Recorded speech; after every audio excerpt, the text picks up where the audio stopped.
আসসালামু আলাইকুম everyone, welcome back to my channel. আশা করি আপনারা সকল ভালো আছেন। আজকে আমি আপনারা সামনে নিয়ে এসেছি আমার আর একটা মজাদার ইজি আর সিম্পল একটা রেসিপি। আর আমার আজকের রেসিপি হলো গিয়া কই মাছ দিয়ে সাতরার তরকারি। আশা করি আমার আজকের ভিডিওটাও আপনারা এনজয় করবা। এই তরকারিটা রান্না লাগি এখানে আমি 2টা কই মাছ মানাইয়া দইয়া খাইতে রাখছি। আমার মাছগুলো একটু বড় আছিল, এর লাগে আমি এখানে পিস পিস করছি। আপনারা চাইলে আস্তা কই মাছ দিয়েও রান্না পারবা, বা চাইলে আপনারা বালা পাইন উলেও খাইতে দিতে পারবা। আর রাখছি এখানে আমি একটা হাতখরা, তো ও হাতখরাটাকে আর কি আমি আধাখান হাতখরাটাকে আরও খাইটিয়া বা আরও আধাখান দিমু, ও আপনারা দেখাইলাম। আসলে আশা করি আপনারা দেখিয়া বুঝতে পাররা। আর হাতখরা কিলা বাছিয়া আনা লাগে, অনেক সময় দেখা যায় হাতখরা তিতা থাকে। তো আপনারা যে সময় কিনবা আমি দেখাইছি আপনারা ওজন ওলা আদি ওলা মাফিয়া দেখবা। যদি দেখুন ওজন হাতরা দেখতে লাগে বার, তে বুঝবা এই হাতরা তিতা।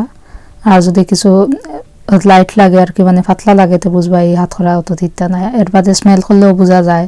স্মেলের মাঝে যদি তিতা থাকে তে তিত্রি ভাব, মানে ওলা স্মেলের মাঝেও বোঝা যায় যে তিতা তিতা ভাব আছে আর কি।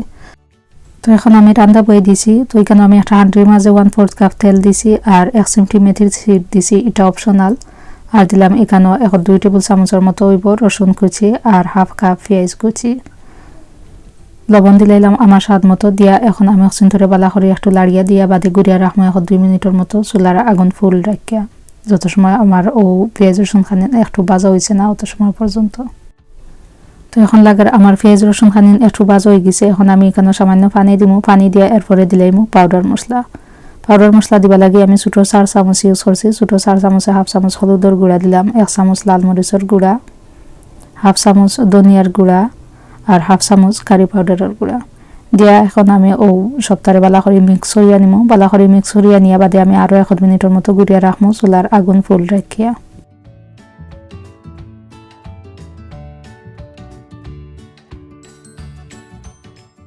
আরও 1 মিনিট পরে উলে দিয়ে এখন আমি ও মশলা খানিন তোরে বালা করে 2-3 বার লাড়িয়া দিয়া একটু বালা করে কষাইয়া নিমু। একটু যে সময় আমার মশলা খানিন একটু বাজা হয়ে যাব, ওই সময় গিয়ে আমি দিলাইমু এখানেও যে সাতখরা রাখছি ও সাতখরা দিয়া বাদে আমি সাতখরা খানিন তোরে বালা করে মশলা লগে লাড়িয়া দিয়া সামান্য একটা পানি দিমু। পানি দিয়া এরপরে আমি আবার গুড়িয়া রাখবো আরও 3 থেকে 4 মিনিটের মতো। আমার ও সাতখরা খানিন একটু হিজা পর্যন্ত আমি অপেক্ষা করবো। 4 মিনিট পরে উদলাই দিয়ে এখন আমি দিলাইরাম মাছ দিয়া বাদে মাছ খানিন তোরে আর একটু আমি বালা করে লাড়িয়া দিমু, মানে আর কি মাছের গাত ও সপ্তাহ মশলা বালা করে যাতে লাগে ওলা বাটে আমি মাছ খানিন তোরে লাড়িয়া দিমু। লাড়িয়া দিয়া বাদে আমি আবার গুড়িয়া রাখবো আরও 3 মিনিটের মতো চুলার আগুন কিছু মিডিয়ামের মাঝে রাখিয়া।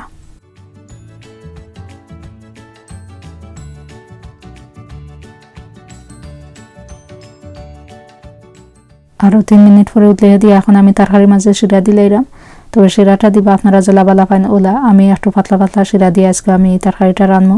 তো আমি জেলা বালা পাই ওলেও আমি শিরা দিছি। শিরা দিয়া বাদে আমি আর একটু লাড়িয়া দিয়া বাদে আমি আবার গুড়িয়া রাখবো 5 থেকে 6 মিনিটের মতো চুলার আগুন ফুল রাখিয়া। আমার 6 মিনিট হয়ে গেছে। এখন আমি উদলাইয়া দিয়া কিছু ধনিয়া পাতা দিলাম। ধনিয়া পাতা দিয়ে আর একটু লাগলো সরি লাড়িয়া দিয়া বাদে আমি আবার গুড়িয়া রাখবো আরও 1 মিনিটের মতো। 1 মিনিট পরে আমি চুলার আগুন অফ করে দিলাম। আর একটা হাতরাতে ওলা তুলিয়া দেখলাম হিচ্ছে নি, আমার হাতরাও হিজে গেছে। তো এখন আমার রান্ধ হয়ে গেছে, আমি চুলার আগুনও ফুরি লিছি। এখন আমি আপনারা একটা সার্ভিং ডিশের মাঝে লইয়া দেখাইলাম।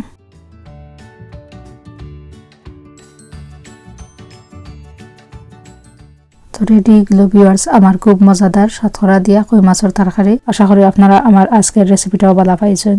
আমি যেলা রাঁধছি ওগুলো আপনারা একদিন ট্রাই করবা, ট্রাই করলে দেখবা অবশ্যই আপনার কাছে ভালো লাগছে। আর খুব মজার একটা তরকারি হয়। আর সাতখরা দিয়া খালি ঠেঙ্গার তরকারিও রান্ধা যায়, বাট ওলা রাঁধলেও ভালো লাগে।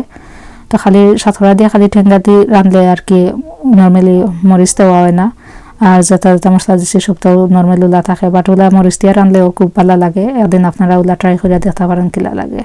আমি আশা করি আমার আজকের রেসিপিটাও আপনারা ভালো পাইছেন। যদি ভালো পাই থাকুন তো প্লিজ আমার চ্যানেলটা লাইক করবা, শেয়ার করবা আর একটা সাবস্ক্রাইব করবা। আর যদি কোনো প্রশ্ন থাকে অবশ্যই আমার কমেন্ট করিয়া জানাইবা। থ্যাংক ইউ এভরিওয়ান, অত সময় আমার লগে থাকা লাগি। আজকের মতো বিদায় নিলাম। আপনারা সকল ভালো থাকবা, সুস্থ থাকবা, আমার লাগেও আপনারা দোয়া করবা। আজকের মতো বিদায়, আল্লাহ হাফেজ।